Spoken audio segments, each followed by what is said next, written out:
Would you believe me if I told you that the Inghams exploded on the motorway at high speed? No? Well, here we are. We have it in black and white. Motorway emergency. Our wheel exploded.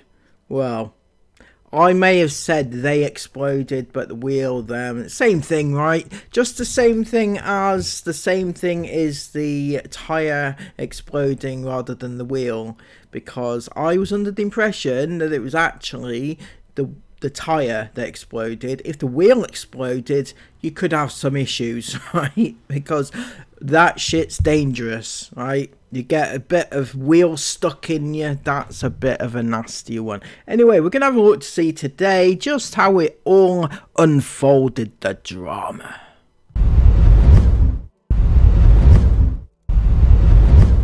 Good morning, iFam. Welcome to today's video. It's a hot one. So this morning we've got up, had a bit of a chilled one. Chris just went for a swim. It was very nice. This has been such a wonderful park up, and I definitely recommend it. It's really nice. We've got the beautiful water. It's really nice and peaceful. It's very quiet on an evening. There's only been a couple of other camper vans also parked here as well. Yeah, it's safe for the children. It's just been a really nice spot. But today we are, if you watched yesterday's video, then you'll probably already know, we're making our way towards Athens. We're about 2 hours and 15 minutes away from the centre of Athens. We are going to be staying on a campsite because obviously we don't want to be struggling to find somewhere to park the van. Back that way as well, so I'm going to spin the van around, yeah. But before we go to Athens, we are making our way to some place that I have been before, but nobody else in the family has. And I haven't been for about 25 years. I went on a school trip and this place blew my mind. It really did leave an impression on me. I'm a bit confused about something. Sarah bangs on about how hard up she had it when she was young and her upbringing was awful and everything else like that, right? She was so, Oliver Twist-like, right? But then she tells us that she's been to Athens on a school trip. On a school trip. Firstly, I've never heard of any school trip that takes you to Athens. Usually it's like Italy or France or something like that for history, right? But Athens, not so much.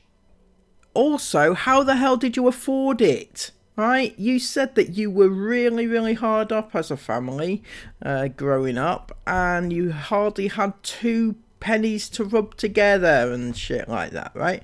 And yet, there you are, swanning off to Athens for school. Who paid for that? Jesus. I remember getting home and telling my mum all about it, and I've thought about this place quite a lot of times since then. So I'm looking forward to going there today. It's on the way to Athens. So I think we're almost ready. We're going to pack up and get on the road. Parked up the car, driven about 20 minutes up the road, and we're at a Lidl because we need some supplies. The bakery section is massive. They have a little pistachio, like the Dubai chocolate remake, little ball thingies. Oh. Like donuts. Ooh. Interesting. They're really nice. Interesting. Oh, one of these? Yeah, they're really nice. What is it? It's like spinach and cheese or something? They're so good. Anybody else just get complete brain block whenever they come to a supermarket? I do it every single time. When I'm in the car, I'm like, I need this. When I'm like doing like meals, I'm like, I need that.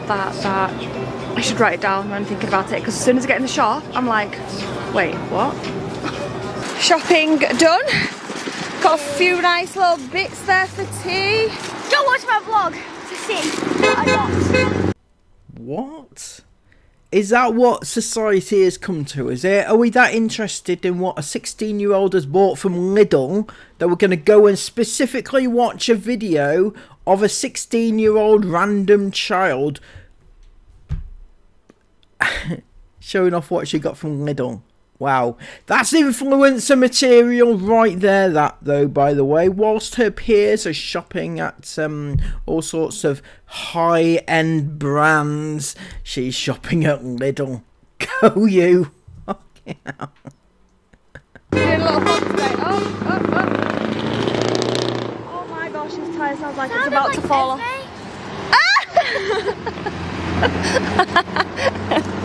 Nutters. I will say though that we clearly look like criminals because there's a security woman literally following us around that whole shop the whole time. And when we were unloading the basket onto the conveyor belt, she was literally stood there scanning. Well, Sarah, your reputation precedes you, right? It's been noted far and wide, even as far afield as Greece, that you are prone to a little bit of a nifty finger work, right?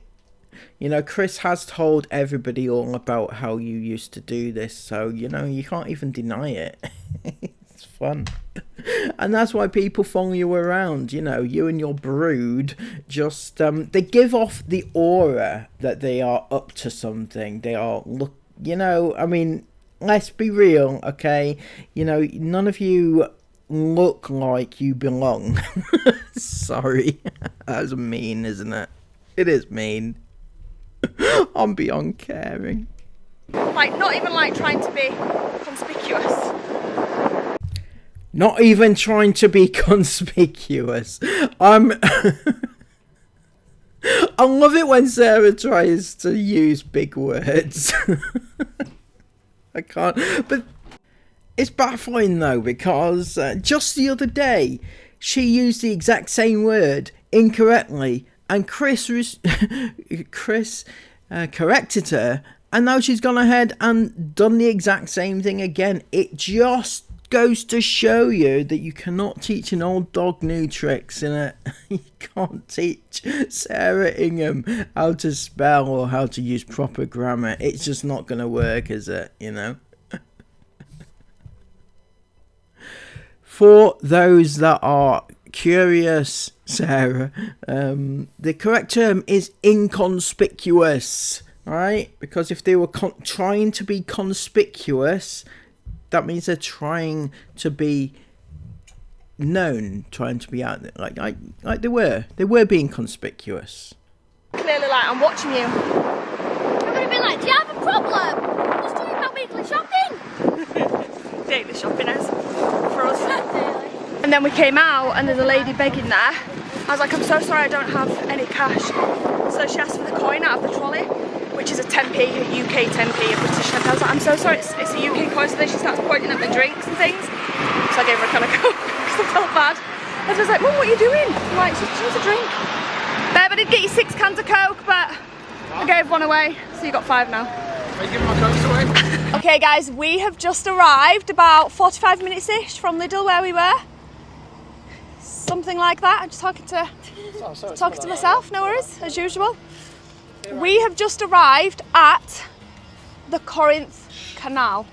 Now, you're probably thinking, wow, they've bigged up a canal. This is the deepest canal in the world. And probably the most significant canal in the world. And probably, if it wasn't for this canal, Greece would look very, very different today.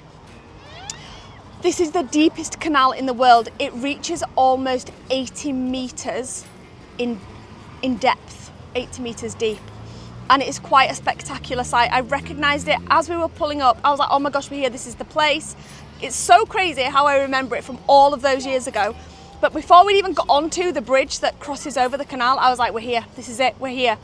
And yeah, as you can guess, I was right. We just pulled up. So, let's go, guys. What? What? I don't think it'd be full. Oh my gosh, it's crazy. Does it ever feel full? Woohoo! Oh my goodness, I'm getting lost of Don't know. That thing where you feel really weird when you're really high up. Vertigo. Yeah, vertigo, yeah. That is crazy. We should go over the other side as well. 11,000 ships actually cross through this canal per year. And massive, even though it looks really narrow, which it actually is quite narrow, massive cruise ships also pass through here and they almost touch the sides. I'll insert a couple of pictures now from online. but I would not like to be the captain of a cruise ship passing through this canal. Oh, well, you look fit today. Thank you. Please never ever do that ever again. You look fit today, says Chris, followed by a kiss. Sarah actually thanked him for calling her fit. I'd have given him a clock round and, you know, I think it's a very chavvy term, if I'm being honest with you. Oh, you're fit as fuck, mate, you are! Just obviously having a quick look at the little gift shops whilst we pass over to the other side. For anybody that doesn't know, this canal actually is kind of a gateway and a pathway through mainland Greece from the Ionian Sea leading to the Aegean Sea, and it is a vital trade route. There's actually somebody about to jump. Some bodies. Some bodies about. There's actually 1 or 2 or 3, 4 people that are going to do it. No, there's at least 4. Oh yeah, sorry. No, it is. They look like young lads as well. Oh, we are definitely staying to see this. I'm not being funny, right? But nothing in this world paid me to do that. If it was £1 million, sure, but not even 10k. Isabel, if it was £1 million, I'd throw you off. Charming. Well, at least we know Isabel's got her price, but then again, we've always known that, haven't we? We know that Isabel has had her price. She's been selling her since she was 11 years old, you know? Chucking her off a bridge for £1 million, it sounds standard to me. So scary, it makes me feel even watching them. I think I'd do one more. I really enjoy it. I don't think I'd really want to. I don't think I'd choose to because it's like. Would you do it for £1 million? Well, yeah, I do it for. I do it for. No. I was like, no, I do it for 500 because I can get my shoes. So I do it for 500. 500, I'd throw you off without the rope. I'm joking. What the hell, Sarah? That is absolutely charming, that is, isn't it? For 500 quid, I'll chuck you off the bridge without the rope. That's how much you value your daughter, is it? It's so valuable to you that you'll lob her off a bridge for £500 without a rope. Doesn't fucking matter, does it? 500 quid is 500 quid, isn't it? But then again, you, for £1 million, would have chucked Isabel off the bridge with the rope. But 500 quid, I can go get fucked, isn't it? Joking. But I'll do it for 500. But it's like that one drop ride in Portaventura. It's like that, but there's stop dropping for like 10 hours seconds. Yeah, I don't want to do it. It's one of the things I just never enjoy. I could never be like, yeah, let's jump up a cliff, yeah. I wouldn't enjoy it the whole way down. I'd think I'm going to die. And the whole way back up, I think I'm going to die. Yeah, true. It's not, I wouldn't enjoy it. I think that's the thing. Why is it this family never do anything like this? Never ever, right? They always market themselves as a one life live it family. Take chances, great adventurers. They do this, that and the other. They will take chances. They don't care. They will, you know, their kids are so fearless and everything. But when it comes down to it, they won't ever do anything adventurous. Ever. Right? Now, I'm not saying that I would do this, because I absolutely would not, but it seems like their marketing of their family being this one life live it situation isn't really that, I feel. You know, maybe one of them could give it a go. Just give it a go, one of them. Not 1 out of the 8. Now, I'm not saying that Aurora should give it a go, but, you know, 1 out of the 8 could have had a go. But then again, we know that they have to all do something together. They can never do things individually, so one did it, then they'd all have to do it, you know. Oh, we love these bungee jumping as a family. Oh, we all hate bungee jumping as a family. It's about adrenaline rush, thrill-seeking people. Isabel's more like, yay, let's go find some yellow-looking stones on a beach. Woohoo! Nothing wrong with that, is? Introvert, not an extrovert. I would just rather go to... You're calling your daughter an introvert. Boring. Is that another way of calling her boring? I thought she was a social butterfly. Isn't that what you said? Isabel is a social butterfly. But if she's an introvert, that probably is not the case, is it? The two are not, you know, they're not compatible. A cool museum or something like that. I wouldn't rather jump off a cliff. I'll I'm good. It would have to be 10 million at least for me. 10? 10 Give million. over. 10 million at least. And then you have Chris, who markets himself as this, you know, high flyer, fearless, nothing will stop him, adventurous, go round the world 16 times in a hot air balloon. Oh, actually, they've not even done that, have they? But, you know, there's Chris, and even he won't do it. Not for anything less than £10 million. But again, I wouldn't do it. I'm not saying he should do it, but he shouldn't market himself as this person that he's not, I feel. I'd definitely throw you off with that thing. Oh my gosh, I know his heart is in his throat right now. Like, It's going to be a 2 seconds throw yourself off there. No, this boy's ready. Yeah, he looks ready. This boy's ready. He's going for it. Yeah, he looks ready. He's looking down and everything. But looking over the edge now, it would be very difficult. That is, your belly's going to be going. Yeah. At least if you could bungee snaps on here, you've got a chance of survival. Yeah. If you hit the water right. It is quite far down. Oh.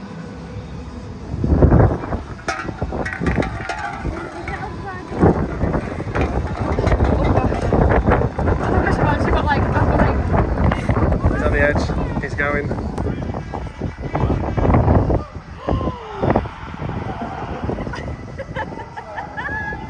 Oh my goodness. What a gangster. Nope. He's almost touching the water when he goes down as well. That is crazy. That scream though, he felt that in his soul. Yeah, he did. He He felt that in his soul. Like his soul touched the water and then he got back up to it. Traumatised me. Yeah, it did. I know, mate. Oh, that was fun. Whee! What a legend. That was really cool. That was really cool. I loved it. It was exactly what I felt, what I remembered. I actually said to Chris, it's like a milky, bluey, greeny colour, and it was exactly like that. It I was was really a second cool. away from bungee jumping, but I decided that it's not worth the €100. Why? Dad said he'd pay for you. I don't know, I just felt bad. Why? Because then you have to all sit in the boiling hot heat. And this is, It was I want so to bungee jump. hot. I don't say was like it. What it is so hot really today. sweaty today. It's really, really humid and sweaty. Obviously, it's been hot the whole trip. It's Europe in August, but today it feels like it's 100 million degrees. It's really sweaty. I want to bungee jump and I want to skydive out of a plane. But I don't want to do today. it here, just not today. Esme wasn't feeling it. Chris did say, whoever wants to do it, I'll pay for you to do it.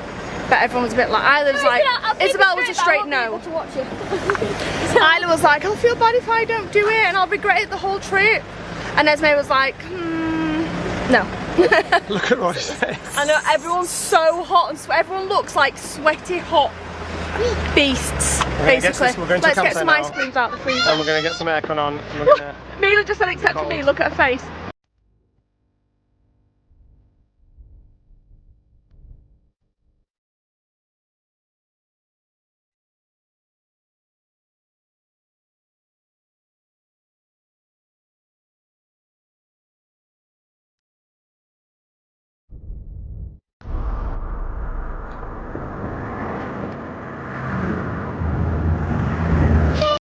Looks like your van's fucked. Hey, Chris, I might have to go home. I think.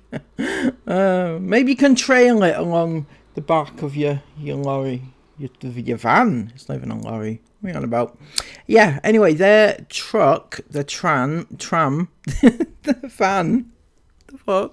The van is a little bit knackered. It's got a puncture, I think. Although I didn't see any evidence of that wheel explosion, because anybody that knows anything would know that that is a tyre that went, not a wheel. Right, we have just got to go to the window. Daddy will get you out. We've just got to. It's very dark in here. 1, 2, 3. There we go. So we've just arrived at the campsite that we're going to be staying at for the next 2 nights. This is close to Athens. I think he said it was about £80 for 2 nights, €80, sorry, for the 2 nights that we're probably going to be staying here, just for anyone that's interested. But they do offer a free, is it free, the shuttle, did you say? Yeah, yeah. So they offer a free shuttle to the metro station? Yeah. Where you can then jump on... One train to the centre takes 15 minutes. A train to the centre, it takes 15 minutes. On the way home we will have to get 2 taxis because they don't run like later in the afternoon or something. So it's ideal for us. We don't want to be in a big city like Athens and be driving around with a massive caravan and a van. So this works out really well for us basically. There is mosquitoes, so I'm trying to keep the door open so that the lighting is okay for you guys, but there is mosquitoes, so it's making me freak out. Let me see how dark it is when I turn this light off. It is very blue. No, the light will have to stay on. Anyway, on the drive here, so okay, let me start because people online, some people don't seem to, they want to make a big conspiracy out of everything. They want to make a conspiracy out of everything? All those nasty people? Isn't that exactly what your lovely husband did the previous vlog? You had your daughter, right, spouting conspiracy theories on the vlog. And your husband obviously has put her up to it and teaching her the ways of the Inghams, in that you are very conspiratorial. Yeah, that's right. And yet you're complaining now about people being conspiracy theorists. Out that we're lying and something really sinister's happened, and just basically delulu, not gonna lie. So I'm gonna be very clear. On the drive from, where did we stay last night? I can't remember. Oh yeah, on the drive from where we stayed last night, after about, how long were we driving? Not long, like 15 minutes or something. We were driving through a tunnel, a big truck overtook us, and it sounded like something had fallen off the van, fallen out of a box, gone under the... There was a loud noise, like something had come off the van or something. Loud enough to make us pull over. So we pulled over, still in the tunnel. Chris got out, double checked the boxes were all closed, double checked nothing had fallen off the van or nothing looked dodgy or anything like that. Nothing did. He walked down the road. Did you see anything on the road, babe, did you say? Today? No, on the tunnel. No. On the tunnel. There's bits of plastic, but nothing. Alright, so Chris saw bits of plastic on the road, but was like, what he thinks has happened is when the big lorry overtook us, maybe it like hit something plastic that's pushed it under our van. It made it sound like it was under our van, and basically it wasn't our van. Got back in the van, continued driving, went to the Corinth Canal. Fantastic, had a great time. Jumped back in the van after that, all had mini Magnum ice creams, got driving. We'd been driving for approximately 25 minutes when the tyre blew out. Oh man. Okay, the tyre blew out. We... Going up a hill on a motorway at 60 miles an hour as well. Right. So the van didn't violently shake or anything like that, but it shook and it was loud enough for us to go... I thought it was one of the tyres on the van, that's why I was like, oh, right, man. So then Chris jumped out, pulled over onto the hard shoulder immediately. It wasn't like we were driving on further, we couldn't drive, it was clearly a blowout. Immediately stopped the van, jumped out.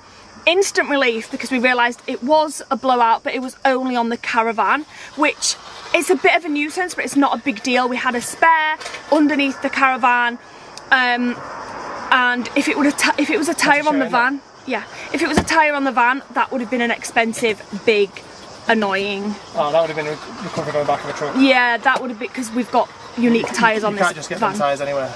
No, I know. So we felt instant relief. We're like, oh my gosh, thank goodness it's only the caravan. It's very, very hot, bear in mind, and we are on a busy motorway. So we get out the car. How dare you! You didn't give me first dibs, that's so cruel. Whenever Chris opens a drink, I always get first dibs. You always get first dibs. Why don't you get your own drink? Why do you have to share a drink between you? You know? Normal people will have a drink each, and yet Sarah, no, I got to have first dibs on that drink, Chrissy boy, okay? I want first dibs, because I'm 16 years old, and I want first dibs, alright? I don't want any splashback, that's not the word, is it? What's that one? Backwash? Is that what it's called? No, it's a while since I've been that age. Anyway, yes, that's Sarah. Why don't you get your own drink? That was my point. Because I can't stand people's, like, mates. This is the drink of the summer for me, guys. Fanta lemon. Fanta lemon, are you taking the piss? Is she taking the piss? I can't tell right now. How can you literally drink Coke and think, oh yeah, Fanta? I don't know. They don't taste the same at all. I don't know with her anymore. There goes. Right. Babe, come stand back here so I don't get anything wrong, because I can't be bothered with people pulling me up saying, oh, you lied.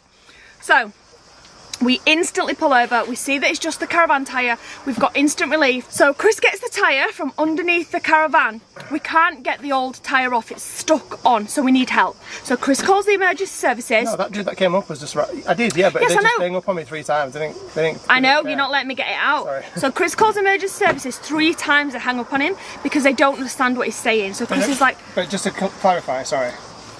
The rules in Greece is if you have an accident or anything on the road, you don't call the rescue service. No. You call the rescue services. You call the emergency services. We've researched, yeah. So we're calling the emergency services to let them know we'd had an accident. We were parked on the hard shoulder because it's so busy, that road. In fact, we almost got caught by that red truck. A truck swerved into the hard shoulder. A truck was swerving into the hard shoulder.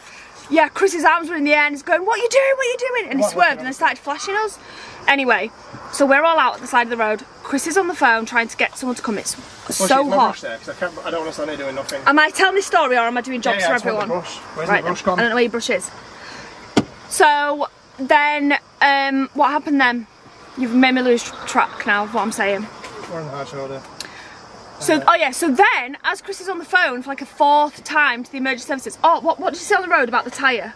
There's a gaping hole in the tyre. It's gaping. It's taken off the wheel arch of the van. No, it's literally, the blowout has literally blown out. The wheel arch. And the full fairing on the wheel arch has gone with it. So I'm walking down the motorway hard shoulder, I picked up the wheel trim.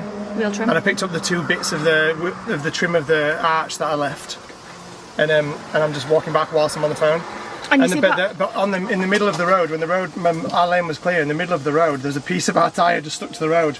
But it's stuck to the road in a sharp, it looks like a piece of metal or glass. To me it looked like glass at the time. When I was on the phone I was like, oh, that's a big piece of glass, oh my god. But then I picked the piece of tyre up off the road with the piece stuck in it. Yeah. Walked back up to the van and then glass, metal, I don't know. I'm going to put it in the hard shoulder. Yeah. Off the road. Right, so... But that's what took the tyre out. That's what took the tyre out. Now, we don't know if we just hit that on the road in that instant, or if...